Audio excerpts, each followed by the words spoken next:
Okay, we are recording. So then I'll hand over the floor to the Solaris Heliostats group.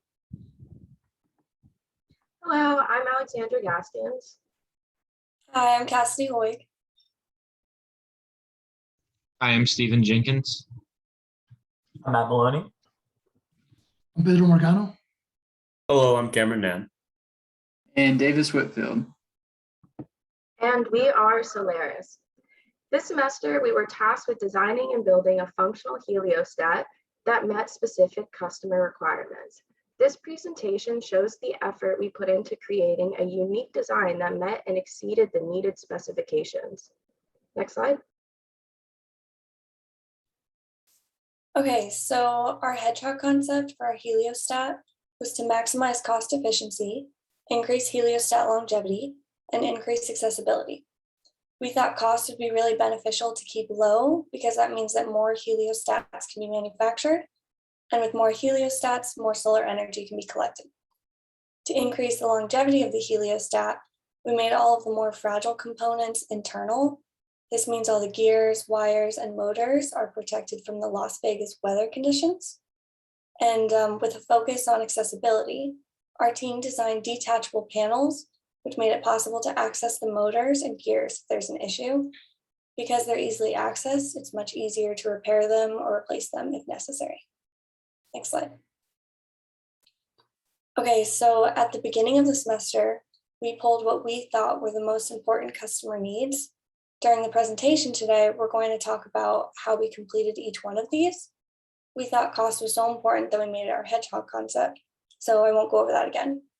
But we did this through using lots of 3D printing and choosing carefully what additional materials to buy. Tracking error less than half a degree.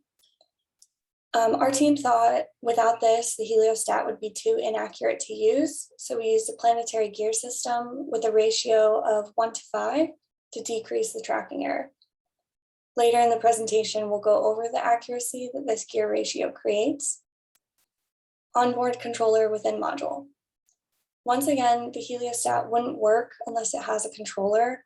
We have a whole compartment at the base of the heliostat that holds all the necessary power equipment. Can withstand Las Vegas weather conditions. This customer need was actually tested throughout the semester. Later in the presentation, we'll show you a video of that test. Must reflect light up to 100 meters central tower and must be able to track the sun throughout the day. These both come down to rotation and making sure that the heliostat can rotate both to catch the sun and to reflect it up to the tower. So one of the reasons we went with this model is because it can rotate 360 degrees on 2 axes, so it can easily rotate enough to complete both customer needs. Next slide. Okay, I will now provide a breakdown of the critical components that can be found in the Solaris heliostat. So labeled in these images are key components of the design, like the rotation systems, limit switches, the controller housing, and some bearing clamp joints. The rotation systems each use a set of planetary gears. These provide rotation, and our specially designed motor mounts provide unhindered gear rotation. More on that system will be discussed later. The limit switches, also pictured here, feature a roller that rolls up the slope face limit switch trigger. It's a little bump that you can see here on the elbow. Once it reaches the height of that trigger, it triggers the switch. These switches are used to limit the rotation that each elbow is allowed to rotate, and they also act as a homing reference. The controller housing shown was designed to house all controlling hardware necessary for the heliostat to function. It was designed to be a simple box configuration as seen. Finally, the bearing clamp joints reveal how the heliostat is held together. These allow for disassembly of the heliostat in the event that repairs or components need to be replaced. These joints feature a bearing system that reduces the friction during rotation of the elbows. And take a note of these detailed views A and A and B here. We'll discuss them on the next slide. So the Solaris heliostat contains some unique features that require in-depth explanation to fully understand how the heliostat operates. These features are labeled in the images below. The most notable features are the triple bearing clamp system in detail view AA, and then the elbow rotation system in detail view BB. The triple bearing clamp system allows for low friction 360-degree elbow rotation. The bearing channels can also be seen, they're right here in detail view AA. In those channels sit 6mm plastic BBs. These BBs act as ball bearings during rotation. And the two clamps are fastened together using M5 by 25mm hardware, like screws, fasteners. And they are in 4 separate mounting flanges. The rotation system, seen in detail view BB, illustrates the Planetary gear system. Note that the motor mounts are designed to not interfere with the gears. And the outer gear ring is actually a part of the elbow, so that is 3D printed plastic. It's all one piece with the elbow, while the rest of the gears, all the interior ones, are standalone. They're on posts from either the bottom elbow or the controller lid, depending on which you're looking at, the azimuthal or the elevation rotation. And they are on bearings, like ball bearings, to make them smooth. So here's an exploded view of the heliostat, and it shows how the heliostat can be fully disassembled in the event that component replacements are needed or repairs are needed. You can see the removable back covers of each elbow. They allow for easy motor and gear installation. The necessary hardware to assemble the entire Solaris heliostat is M3 socket cap screws, M5 panhead screws, and M5 hex nuts.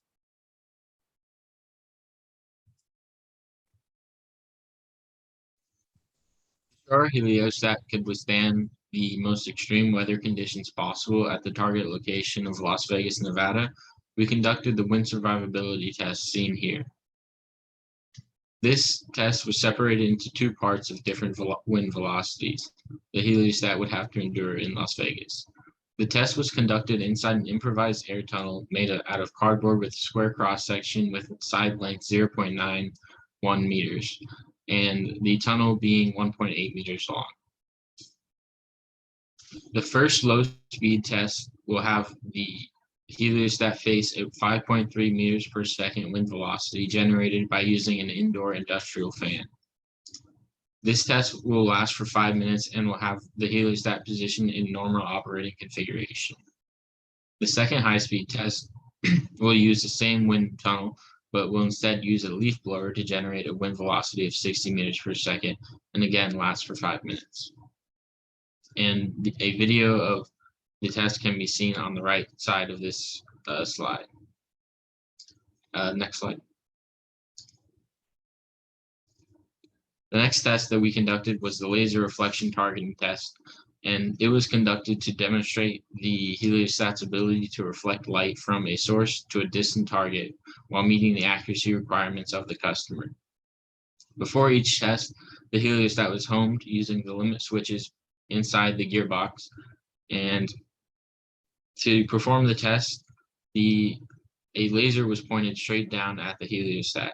The test consisted of 5 unique targets that were large enough to satisfy the requirements of plus or minus 0.5 degrees of accuracy. The test included 5 targets, each of escalating difficulty, with the position of the first 2 being known beforehand and the rest being given during the test. Additionally, a temperature humidity test was conducted to see if the sensors were working correctly, as well as a danger safe position test to see how quickly the heliostat could return to the safe position while being in the furthest possible configuration. Finally, the power down test was conducted by having the serial terminal read out that it was in power down mode. And additionally, a video of the laser reflection targeting test can be seen on this slide. Next slide. After we conducted our house of quality analysis and compared various different designs that were created in MEC 2, we decided to go with the design proposed by the TA Knoll at the beginning of the semester. We figured that it would probably have the best chance at satisfying all of the customer requirements. After we started actually working with the design, though, we ran into a couple big problems that had issues with actually manufacturing the design. And the first one was the print in place nature that Knoll designed the tubes with. So in Knoll's design, the two elbows are supposed to be printed together all in one unit on the print bed, and there's supposed to be gaps in between the channels where they ride on each other. And then you would be able to break that free after it printed and they would be able to spin freely. So we had a few issues with that. The main one is that the entire system would be much too large to print all at the same time on the print beds that we were using. Another issue is that the tolerances between the elbows would be difficult to find, and then it would also be difficult to iterate because it would be such a large print that would take so long to make. And then also, if any of the components needed to be replaced, it would be very difficult to do that because you have to reprint the entire housing.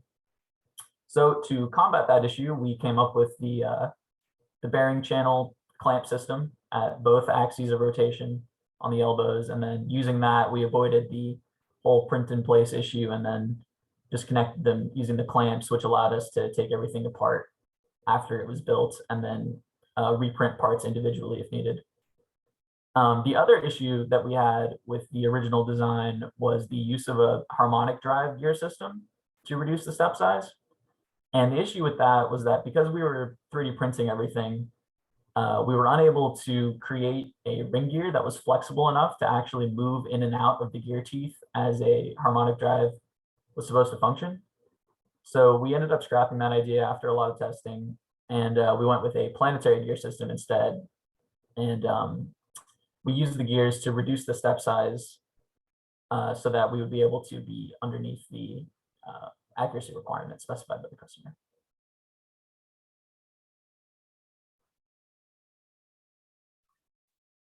So to ensure proper operation of the heliostat, two major engineering calculations were performed. The first one entails the adjustment of the mirror plate. The mirror plate was originally two sheet metal plates screwed together with a combined weight of 2 pounds. This weight impeded the movement of the elevation motor. So to correct this, the mirror plate was adjusted to be made from PLA with an overall smaller area, and the weight was reduced to less than 1 pound, and the elevation motor began normal operation once again. The second one previously mentioned was the gear reduction ratio of 5:1. The tracking was greatly improved by reducing the 1.8 degrees per step to 0.36 degrees per step. To make sure that the system was not wobbly, we opted to use PLA over PETG to ensure that it was elastic and friction wouldn't impinge the system.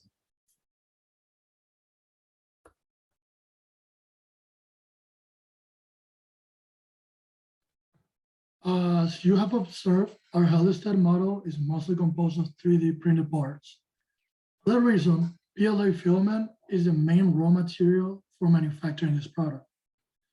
Therefore, we need about 886 grams to print out all necessary parts, including gears, control box, and mirror plates. The cost of making all these parts for one heliostat is of $24.02, while for making them 3,000 times for each, 2,000 times each for 3,000 heliostat would cost $72,060.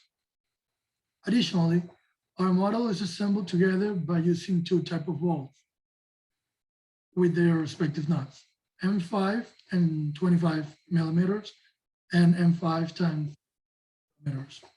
The cost of the fasteners for assembling one heliostat is of $31.14, while for assembling 3,000 heliostats would be of $93,420.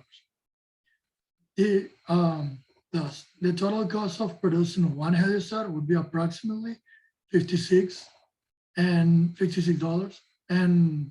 $175,480 for producing 3,000 heliostats. Finally, there are considerable improvements that would increase the cost of the heliostat production. For example, a better selection of fasteners, bolts that are better suited for the weather exposure, like stainless steel and nylon insert lug nuts for the middle bearing brackets, since the vibrations make them come out.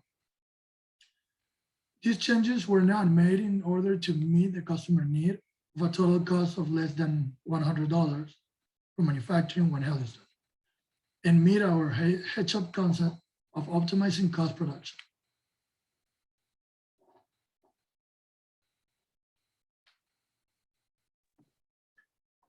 Solaris's design has many factors that make it a unique, efficient, and cost-effective design. It has unique parts that were 3D printed to be low cost and that allow our heliostat design to have a 360-degree rotation that allows it to easily track the sun.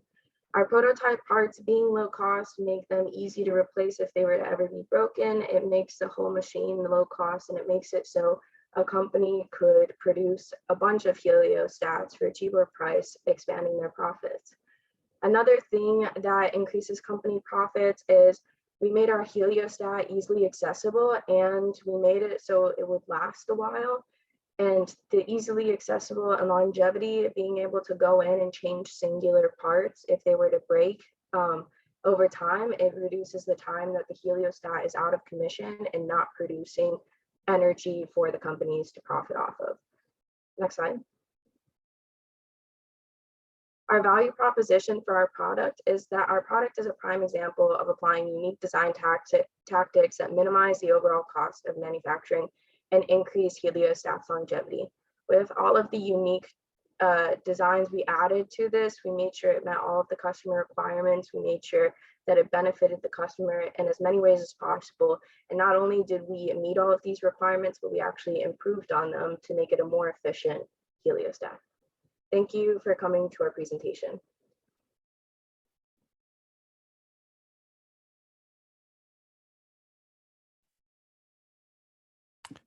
All right, great.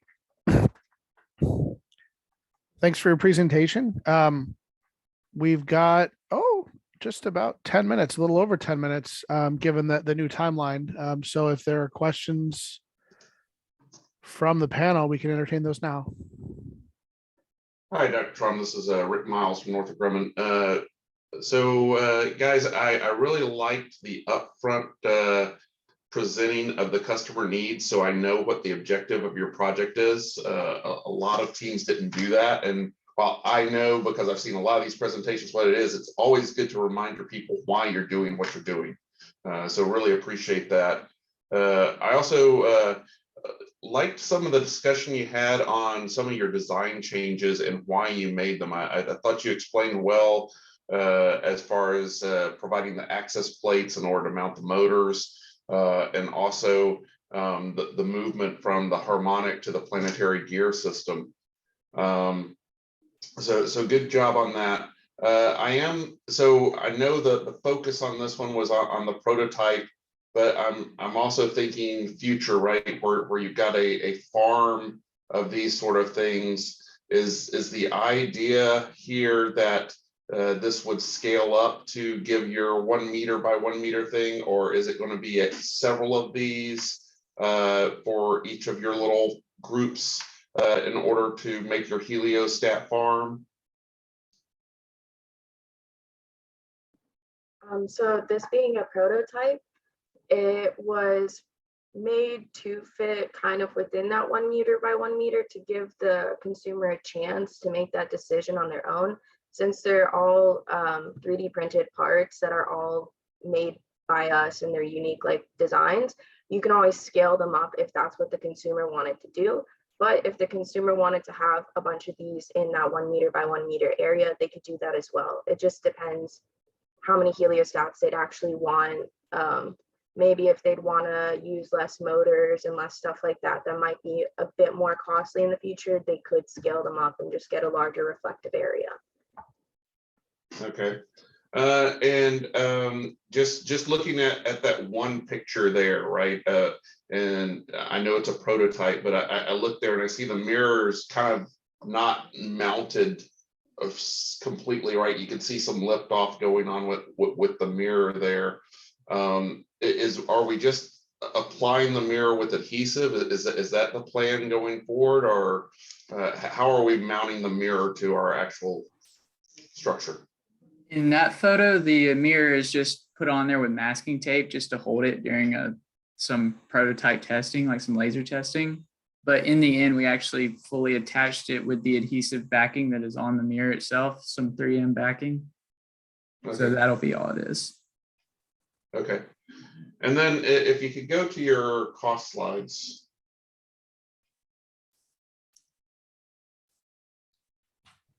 So a couple of things here. I mean, I know y'all were provided some parts, right? I think you should always include that as part of your overall cost breakdown, even if you know, your delta that you're trying to get is based on the stuff that y'all are adding to what was provided, because it gives a kind of a false sense of the overall cost if you should go into mass production. And then when I look at the cost breakdown for a quantity of 3,000, if we're going to go mass produce these things, right, we're not going to be spending exactly the same as just a multiple of the unit cost, right? We have to consider labor costs for manufacturing and assembly. Also, if we're going to mass production, we're probably not going to 3D print them. We're going to do some sort of injection molding. And then obviously, if you're buying that many fasteners, you're probably getting some sort of cost discount as well. So just make sure you address those items on things that's going to drive your costs down as you go to create an actual farm of these heliostats. Yeah.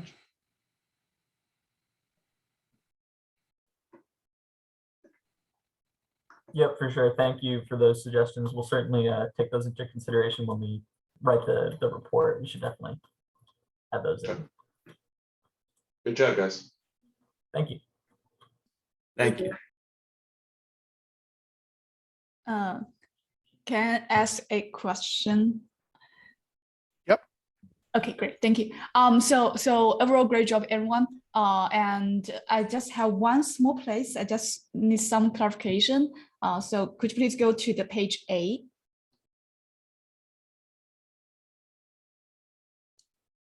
Yes. So this one, wind survivability test. Well, I'm a layperson with the whole thing, so I'm not quite sure, but I feel like if you really want to do a test, from the video you showed us just now, the panel is parallel to the wind direction. And if you really want to do the test, I think the more critical situation is if the panel is normal to the wind direction, it's gonna fail early, and that should be a better situation for we to do the test, right? I don't know.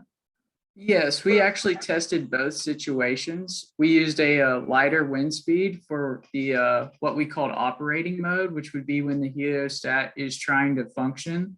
So like as if when it would actually be pointing sunlight towards the central tower. And this is what we considered safety mode for when like high wind speeds, you know, a storm's approaching, something like that. And that's when this was used. So you actually both scenarios were tested. Oh, okay. So you tested this like parallel situation, and you also tested when the wind is in the direction normal to the plate situation. Correct. Okay, Yes. Okay. Great. Thank you. No problem. And to further expand on that for the wind testing, we actually have code that we established later on that would allow us to put it, like Davis was saying, in the safety mode. So it's something where the heliostat would like understand, or like the person putting in the functions for the heliostat would understand that the wind speeds were picking up, because like logistically thinking, if the wind speed is high enough, no parallel surface would usually be able to like combat it. So you're able to physically like transform the whole field of heliostats into that safety mode, so they have a better chance of extreme weather conditions, surviving them and whatnot. Okay, thank you.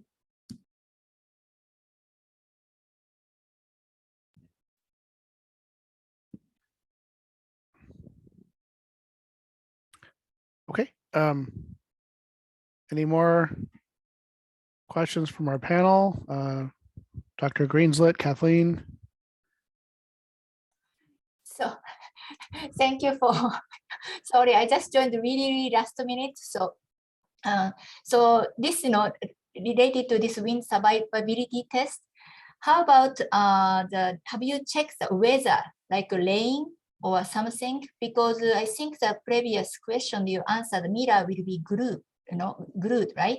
So the glue, is that like strong enough, or, like they can survive with rain or some kind of wetting condition? Have you thought about it? All electronic components are encapsulated within the module. Right. And there's a controller box. The box that is the module stands on houses both the power supply and the breadboard. And the external adapters coming out are sealed with watertight seals. So I believe the team has made an approach to make sure that it can survive wind and rain. But in reference to the mirror panel, yeah, we haven't performed any tests to determine whether it could survive rain. So that would certainly be something to consider before implementing that. I see. Okay. Thank you. Sorry, I just joined really last minute. I apologize. But anyway, thank you. Very nice presentation. Yeah. Thank you, Matt. Yep. Okay. Any more questions from our panel?